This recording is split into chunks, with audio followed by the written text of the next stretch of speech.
ময়মনসিংহের ভালুকা থেকে নির্বাচিত সংসদ সদস্য শিক্ষানুরাগী ও সমাজসেবক আলহাজ এম এ ওয়াহেদ এমপি বলেছেন, দেশে প্রায় বিলুপ্ত খেলা ফুটবলকে আমাদের সরকারের সফল প্রধানমন্ত্রী জননেত্রী শেখ হাসিনা পুনরুদ্ধার করতে সক্ষম হয়েছেন।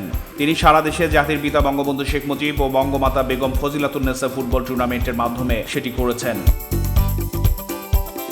এতে দেশের প্রতিভাবান সোনার ছেলেরা একদিন বিশ্ব দরবারে দেশের মুখ উজ্জ্বল করবেন। তিনি আরও বলেন, সরকার সব সময় খেলাধুলার বিষয়ে বিশেষ গুরুত্ব দিয়ে আসছেন। সেই ধারাবাহিকতায় ভালুকায় একটি আন্তর্জাতিক মানের স্টেডিয়াম করবার পরিকল্পনা গ্রহণ করা হয়েছে।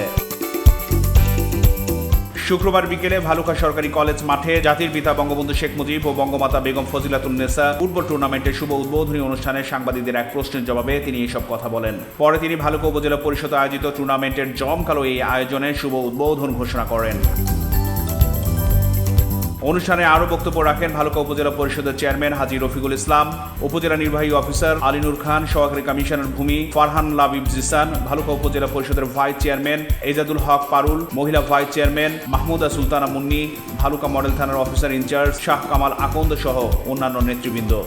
উদ্যোগ আমি ধন্যবাদ জানাই আমাদের প্রধানমন্ত্রী জননেত্রী শেখ হাসিনাকে। বাংলাদেশে অনেক আগে যে ফুটবল টিম আমাদের ছিল, সারা বিশ্বে জানতো যে আমাদের টিম খুবই স্ট্রং।